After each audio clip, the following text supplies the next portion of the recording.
Good morning, my friends. I'm Pastor Ben Hayes from First Baptist Church, Dadeville, Alabama, bringing you our thought for the day on what's going to be a magnificent Monday. God has been so good to us with the weather. Isn't it amazing? And just think all the things we can do for Him as we begin our day with a cup of coffee in one hand, a copy of the Word of God in the other hand, sitting out on the front porch, just listening to the birds sing. Yesterday we watched baby blue jays and cardinals flying all around. It was amazing.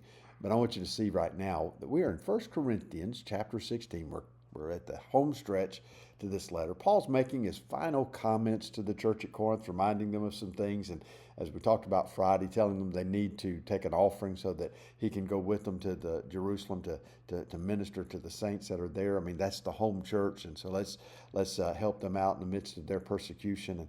And now he says in verse 5, he says, "Now I will come to you when I pass through Macedonia. For I am passing through Macedonia." Remember when he was headed one way and God said, "No, I want you to go to Macedonia." And he goes there, and well, he's there now writing this letter to the church at Corinth, because Paul doesn't just do one thing at a time, does he?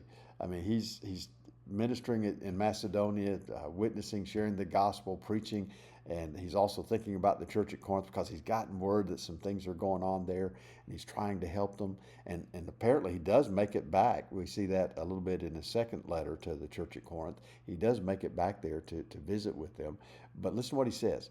He says, "And it may be that I will remain or even spend the winter with you, that you may send me on my journey wherever I go. For I do not wish to see you now on the way, but I hope to stay a while with you if the Lord permits."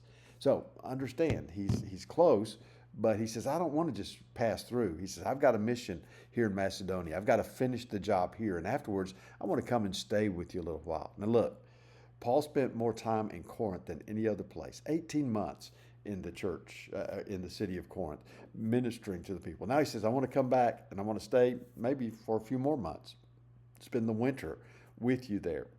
And he says, I don't want to just pass through." He said, "I want to spend quality time with you and get you guys back on the right track," because the church at Corinth had strayed pretty quickly.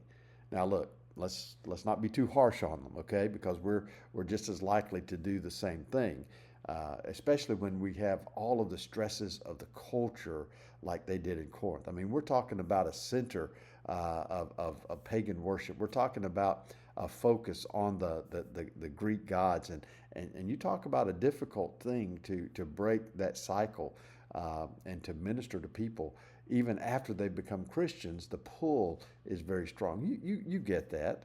After you became a Christian, the things that tempted you were the things that you enjoyed in your past life, and you found yourself struggling with that. Look, God heals, God delivers, God sets us free, but the devil knows exactly where to hit us. He knows where we're going to be tempted. I say this all the time, I hadn't said it in a while, but if sin were liver, I'd be perfect. But sin's not liver, sin is chocolate cake. The devil knows exactly where to hit us, where to tempt us, so that we're drawn back into the way of life that we've been delivered from. And Paul says, "I need to come back. I need to spend time with you. I need to talk with you. I need to walk with you. I need to help you to get back to where you need to be." That was Paul's goal. Now, listen to what he says in verse 8. "But I will tarry in Ephesus until Pentecost, for a great and effective door has opened to me, and there are many adversaries." Have you noticed that everywhere Paul goes, there are adversaries? There are people that rise up against him. As I preached yesterday, anytime God begins to move in a church, in a city, in a life, opposition arises. The enemy doesn't like it. He goes up full-blown attack mode, and that's what's happening to Paul there in Macedonia and going into Ephesus. He says, "I've just got to keep working because God has opened this door for me to minister." And that's the way it always goes. When there's great and effective ministry going on, the devil rears his ugly head. And Paul's saying, I want you to understand, I would come, but God is using me here. And until God moves me, I can't go anywhere. That's the thing that we as Christians need to learn. Our schedule is not our own. We need to function on God's timetable for us, do what God has called us to do, and to serve where God has called us to serve. I want you to think about that today. I want you to think about what God is calling you to do today. There are things that He wants you to accomplish today, people He wants you to minister to today. There are things that He wants you to do today. Are you willing? Be blessed. I'll see you back here tomorrow.